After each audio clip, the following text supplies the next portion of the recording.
தாத்தன் வள்ளுவனிடத்திலிருந்து பெற்று நான் சொல்லுகிறேன். இந்த 5 விதிகளை குழந்தைகளை உங்கள் மனதில் எழுதி வைத்துக் கொள்ளுங்கள். உங்களால் புதிய உலகம் சமைக்க முடியும். ஒரு வார்த்தை சொல்லவா? புதிய உலகம் என்பது வெளியில் போய் சமைப்பதல்ல, வெளியில் போய் அமைப்பதல்ல, உள்ள கட்டு. உன்னை யாரெல்லாம் இப்படி பார்த்தாங்களோ அவர்களை இப்படி பார்க்கவை. அதுதான் புதிய உலகம் கட்டமைப்பது. புதிய உலகத்தை அமைத்து எழுந்து நின்று வர வேண்டும் என்றால் நீ சில விதிகளை பின்பற்ற வேண்டும். சில விஷயங்களுக்கு நோ சொல்லணும், சில விஷயங்களுக்கு எஸ் சொல்லணும். இந்த 5 விதிகளை தாய் சொல்லுகிறேன், இந்த அம்மா சொல்ற, வீட்டுல போய் உன் டைரிகளில் எழுதி வைத்துக் கொள். முதல் விதி, இந்த பிரபஞ்சத்தில் நாம் எதை செய்தாலும் அது நமக்கே திரும்பி வரும். முதல் விதி, நாம் தான் பொறுப்பு. எங்க கிளாஸ் டீச்சர் வந்து அவங்க வீட்டுக்காரோட சண்டை போட்டுக்கிட்டே இருந்தாங்களா, அந்த டைம்ல பார்த்து என் பேப்பரை திருத்திட்டாங்க. கிடையாது, நோ. உங்களுக்கு ரொம்ப ரொம்ப சூப்பரான ஒரு விஷயம் சொல்லி தரவா? நீ எதை இந்த உலகத்திற்கு தருகிறாயோ இந்த பிரபஞ்சம் அதை உனக்கு திருப்பி தரும். நாம் தான் பொறுப்பு. நீ ஸ்டே அலர்ட். அலர்ட்டா இருந்தனா புதிய உலகம் உனக்காக படைப்பாய். நான் இப்படி ஆசீர்வதிக்கிறேன் உன்னை. இந்த வளாகத்துக்குள்ள வந்தல்ல, இங்க வந்து உட்கார்ந்து நின்னு பேசினார்ல மாவட்ட ஆட்சியர், இந்த வளாகம் ஒரு மருத்துவ கல்லூரி தானே? ரைட் ராயலா உள்ள ஒரு துணைவேந்தராவோ இல்ல வந்து நின்னு பேசுற ஒரு மாவட்ட ஆட்சியராவோ வா, 10 வருஷம் டைம் தர எடுத்துக்கோ, 15 வருஷம் தர எடுத்துக்கோ, வா. அதுதான் உன் உலகத்தை நீ சமைப்பது. உன் உலகத்திற்கு நீ அதிகாரியாக இரு. மற்ற உலகத்தை படைப்பதல்ல, உன் உலகத்தை நீ செதுக்குவது. ஏற்கனவே இருக்கக்கூடிய மனதில் இருக்கக்கூடிய அத்தனை பிசிறுகளையும் பிழைகளையும் அறுத்து போட்டு அப்படி வா, தவம் செய்து வா. நோற்பார் சிலர் பலர் நோலாதவர் தான் சொன்னாங்க. யாரெல்லாம் நோற்றுக் கொள்கிறோமோ, யாரெல்லாம் தவம் செய்கிறோமோ அவர்கள் ஜெயிக்கிறோம். முன்னால் வந்து நின்ன, நீ எத்தனை மணி கிளம்பி வீட்டை விட்டு? எத்தனை மணி? 7 மணி. நான் 3 மணி கிளம்பி வந்து நிக்கிறேன் முன்னால. 3 மணி கிளம்பி வீட்டை விட்டு, அப்பதான் 6:15 ஃளைட் பிடிக்க முடியும் எங்க வீட்டுல இருந்து. யாரெல்லாம் தவம் செய்கிறார்களோ அவர்களுக்கு வரம் வந்து சேர்கிறது. மற்றவர்கள் கையை நொடிச்சுக்கிட்டு பொறாம பேசிக்கிட்டு அப்படி சொல்லி போயிட்டே இருப்பான். அப்படின்னு சொல்றவன் அவன் தான் இருப்பான்.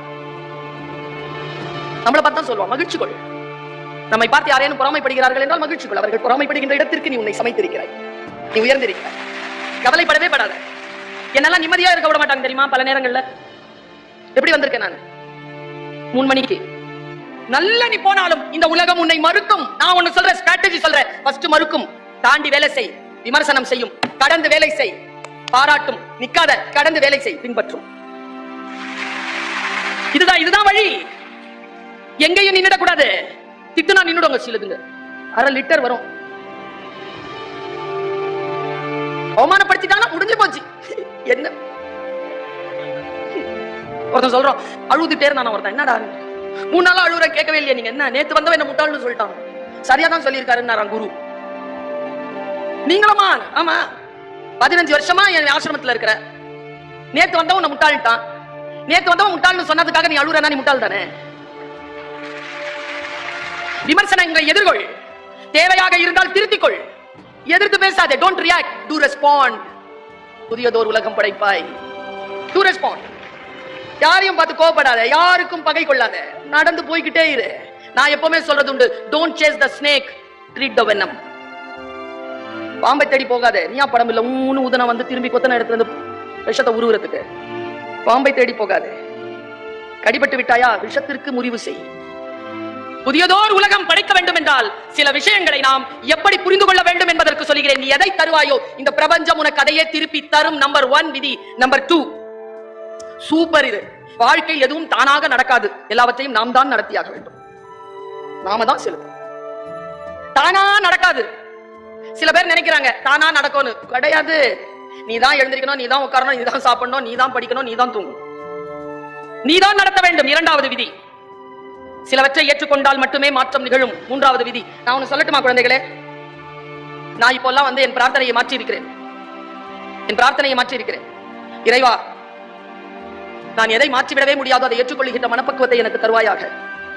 நான் எதை மாற்றிவிட முடியுமோ அதை மாற்றுவதற்கான மன எழுச்சியையும் செயல் ஊக்கத்தையும் எனக்கு தருவாயாக.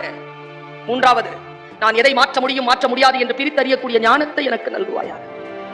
இதான் என் பிரார்த்தனையா இருக்கு.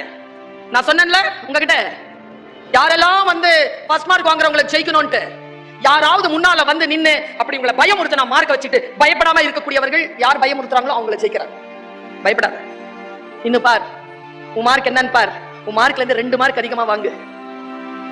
70 மார்க் வாங்குறேன்னு வச்சுக்கோ, 72 வாங்க, அப்ப கூட ஃபர்ஸ்ட் மார்க் இல்ல நீ. அப்படி 76 வாங்க, அப்ப கூட நீ தேர்ட் ரேங்க் தான். 78 வாங்க, அப்ப கூட நீ தேர்ட் ரேங்க் தான். ஒருவேளை நீ 78 வாங்கும்போது 98 வாங்கினது 92 வாங்கிச்சுன்னு வச்சுக்கோ, அது ஃபர்ஸ்ட் மார்க் தான். நான் சொல்லட்டுமா, நான் ஜெயிக்கிறவ 98ல இருந்து 92 அவ தோக்கறா, 72ல இருந்து 78 நீ ஜெயிக்கிற. Strategy. Show progress, show progress. நான் 55 மார்க் தான் 10th. ஆனா யூனிவர்சிட்டி விட்டு வெளியில வரும்போது நான் யூனிவர்சிட்டி ரேங்க் ஹோல்டர். ஒரே சிட்டிங் தான், யூஜிசி கிளியர்.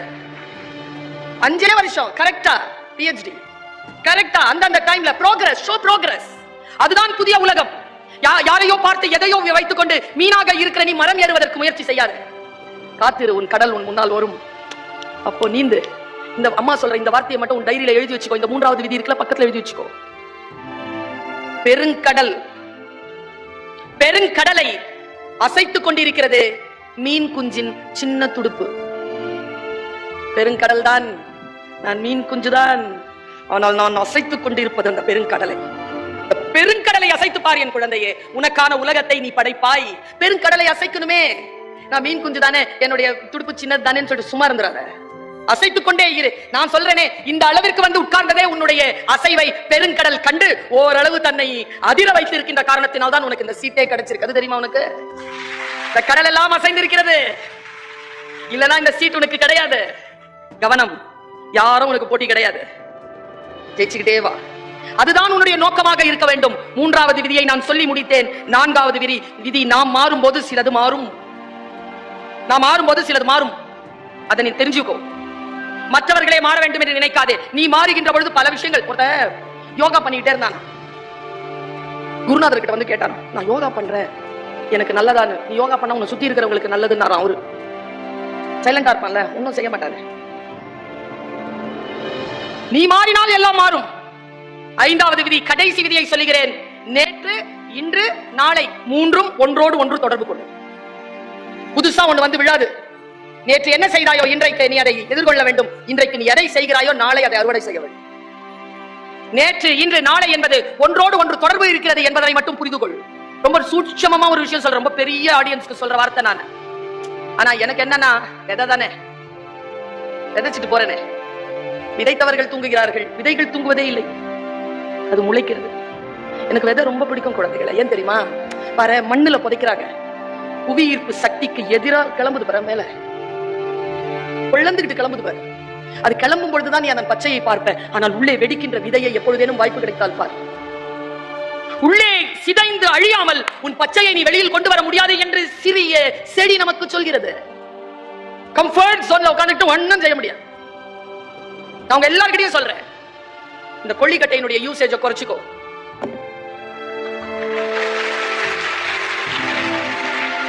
கைத்தட்டுகிறீர்கள் என்றால் பாதிக்கப்பட்டிருக்கிறீர்கள், அல்லது பாதிப்பை அடுத்தவர்களுக்கு ஏற்படுத்திக் கொண்டிருக்கிறீர்கள். இதையே என்கிட்ட இருக்குது 512 GB. என்ன வேணாலும் நான் செய்யலாம், ஆனா நான் செய்யறது இல்லைங்கிறதுனாலதான் நான் இங்க நிக்கிறேன். இவர் கூப்பிட்டு இருக்காரு இல்ல, என் பேக்ல பணம் இருக்குது, தேவையில்லாத விஷயங்களுக்கு செலவழிப்பதில்லை, அதனால்தான் பணம் இருக்கிறது. படிக்கிறேன், படித்ததை உங்களிடத்தில் பகிர்கிறேன். ஏன் பகிர்கிறேன்? படிக்கிறேன், அதனால் பகிர்கிறேன். ஒன்னும் இல்லைங்க, சிம்பிள் சொல்றேன். நோற்பார் சிலர் அப்படிங்கிற வார்த்தைக்கு சொல்லவா, என் மனசுல அப்படி வேர் போட்டிருக்குது அந்த வார்த்தை. ஜெயசீலன் சாருக்கு தான் நன்றி சொல்லட்டுமா? கஞ்சி குடிப்பதற்கு இல்லார், கஞ்சி குடிக்கிறதுக்கு இல்ல. பாரதி அதுக்கு ஒரு விளக்கம் தரான், ஒரு விடியல் தரான். கஞ்சி குடிப்பதற்கு இல்லார், அதன் காரணம் இன்னதென்று அறியும் திறனிலார். ஏய், இவ்வளவு பெரிய வார்த்தை இப்படி சொல்லிட்டு போயிட்ட. கஞ்சி குடிப்பதற்கு இல்லை. ஏன் இல்லை தெரியுமா? ஏன் இல்லைன்னு தெரியல, தெரிஞ்சா கஞ்சி வந்துடும், அவ்வளவுதான். அதன் காரணம் இன்னதென்று அறியுது. காரணத்தை சொல்லுடா. எனக்கு இங்கிலீஷ் வரல, ஏன் வரல, ஏன் வரலன்னு தெரியல, தெரிஞ்சா இங்கிலீஷ் வந்துடும். எனக்கு மேத்ஸ் புரியவே மாட்டேங்குது, ஏன் புரிய மாட்டேங்குது, ஏன் புரிய மாட்டேங்குது, புரிய மாட்டேங்குது. புரிஞ்சிருச்சுன்னா மேத்ஸ் வந்துடும். கொஞ்சம் மெனக்கெடு. நோற்பார் சிலர், பிரமிட் இருக்குல்ல, உச்சம், காம்படிஷனே கிடையாது. ஏன் தெரியுமா? நோற்பார் சிலர். சில பேர் தான் காம்படிஷனுக்கு. காம்படிஷன்ல அவுட்ஸ்டாண்டிங்கா இருக்கணும்னா அந்த நோற்பார் சிலர்ல நீ இருக்கணும். அப்போதான் பலருக்கு நீ தலைமை தாங்க முடியும். இல்லார் என்று சொல்லுகின்றவர்களுடைய எண்ணிக்கையை குறைக்க முடியும். உன்னுடைய பார்ட்டிசிபேஷன் இருக்கல, உன்னுடைய எழுந்து நிற்றல் இருக்கல, அது பல நிலைகளில் உனக்கு உதவி செய்யும். முக்கியமான 2 சொற்களை சொல்லுகிறேன், உன் மனதுல ஆழமா புதைஞ்சு வச்சுக்கோ. எங்க அம்மா இருக்காங்களே, எங்க அம்மா பேசுறத நான் கேட்பேன். எத்தனை பிள்ளைங்க கேட்பீங்க? அப்படின்னா என்ன? கேட்பேன். எல்லா வேலையும் நான் தான் பாக்குறேன். என்ன? அவ துணி துவைக்கிறா, நான் பாக்குறேன். எல்லாம் அவ சொல்றா, நான் கேட்கிறேன். பாரு, என் வாழ்க்கையில நடந்த ஒரு விஷயத்த சொல்றேன். போன வாரத்துக்கு ஒரு 2 நாளைக்கு முன்னால பொங்கல் விழா நடந்ததா? உரி அடிக்கிற போட்டிங்க. ஸ்ரீமுஷ்ணத்துல இருந்து ஒரு பிள்ளைங்க 7 வயசு விருத்தாச்சலத்துல காம்படிஷன், பையன் போறான். சத்தியமா நடந்ததுயா. இப்ப நான் சொல்ற வார்த்தையை நீ புரிஞ்சுக்கிட்டேன்னு வச்சுக்கோயேன், எல்லாருமே வெற்றியாளர்கள். நாங்க போட்ட விதை